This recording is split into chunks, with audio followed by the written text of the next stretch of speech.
ሰላም ጤና ይስጥልኝ የቻናላችን ቤተሰቦች፣ ዛሬ እጅግ ተወዳጅና ብዙዎቻችሁ የጠየቃችሁትን ርዕስ ይዘን ቀርበናል።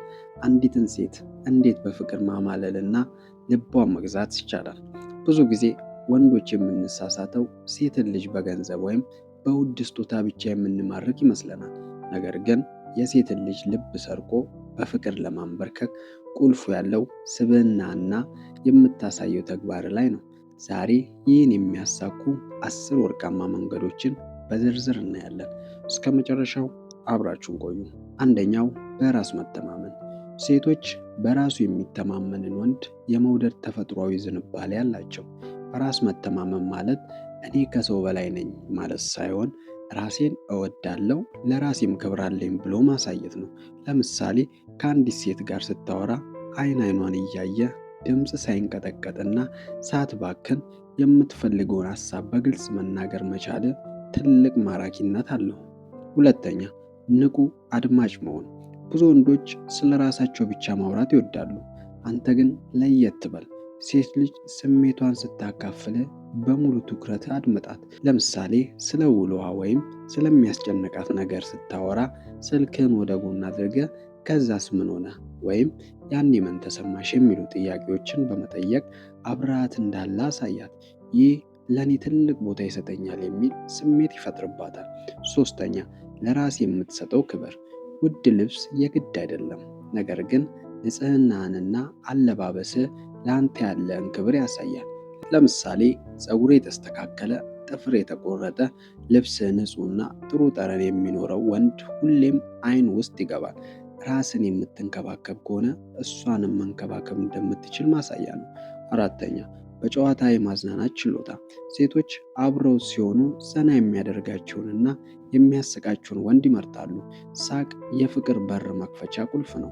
ለምሳሌ ከባድ ወሬዎችን ብቻ ከማውራት ይልቅ አንዳንድ ጊዜ ራስን ዝቅ አድርግ፣ በራስህ ገጠመኞች እያሳካት ድባቡን ቀይረው። አምስተኛ፣ ዓላማ ያለው ወንድ መሆን። ሴቶች አቅጣጫና ግብ ያለውን ወንድ ይወዳሉ። ሙሉ ጊዜን በእሷ ላይ ብቻ ከምታጠፋ ይልቅ ለራስህ ስኬት የምትለፋ መሆንን ክብርህን ይጨምራል። ለምሳሌ ስራን በንቃት ስትሰራ ወይም ስለምትወደው የፈጠራ ስራ በስሜት ስታወራት በአንተ እንድትኮራና እንድትመካባ ያደርጋታል። ስድስተኛ፣ አድናቆትን አትሰስት። ውበቷን ብቻ ሳይሆን ማንነቷን አድነቅ። ጥቃቅን ለውጦችን ማስተዋል መቻል ልዩ ያደርጋል። ለምሳሌ ዛሬ የለበሽው ልብስ በጣም ያምራል ከማለት ይልቅ ይህ ልብስ የተለየ ሞገስ ሰጥቶሻል፣ ምርጫሽ በጣም ደስ ይላል ብለህ ስብዕናዋን ጨምራ አድንቃት። ሰባተኛ፣ ደጋፊና አለኝታ መሆን። በቃላት የምትገኝ ስትፈልግ የምታገኝ መሆን አለበት። ለምሳሌ በታመመችበት ጊዜ ወይም የሆነ ነገር ሲቸግራት ምን ልርዳሽ ብለህ መጠየቅ ብቻ ሳይሆን የምትወደውን ምግብ ይዘህላት መሄድ ወይም ችግሯን ለመፍታት መሞከር ድርጊት ከቃላት በላይ እንደሚጮህ ያሳያል። ስምንተኛ፣ ሚስጥራዊነትና የግል ክብር። ሁል ጊዜ አቤት የምትልና 24 ሰዓት ስልክ ላይ የምትገኝ አትሁን። ትንሽ ሚስጥራዊ መሆን ናፍቆትን ይጨምራል።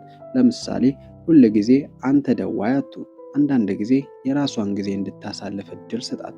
አንተም የራስህ ማህበራዊ ህይወትና ስራ እንዳለ ስታውቅ በአንተ የመሳብ እድሏ ይጨምራል። ዘጠነኛ፣ ትናንሽ ግን ትርጉም ያላቸው ስጦታዎች። ስጦታ የግድ ውድ መሆን የለበትም። ዋናው ነገር አስብሻለሁ የሚል ትርጉም ነው።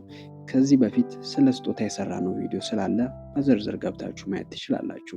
ለምሳሌ በድንገት አንዲት ቸኮሌት ወይም የምትወደውን መጽሐፍ ወይም ይህንን ሳየው አንቺ ትዝ አልሽኝ የሚል አጭር የጽሑፍ መልእክት መላክ በልቧ ውስጥ ትልቅ ቦታ ይሰጣል። አስረኛ፣ ትዕግስትና ብልህነት።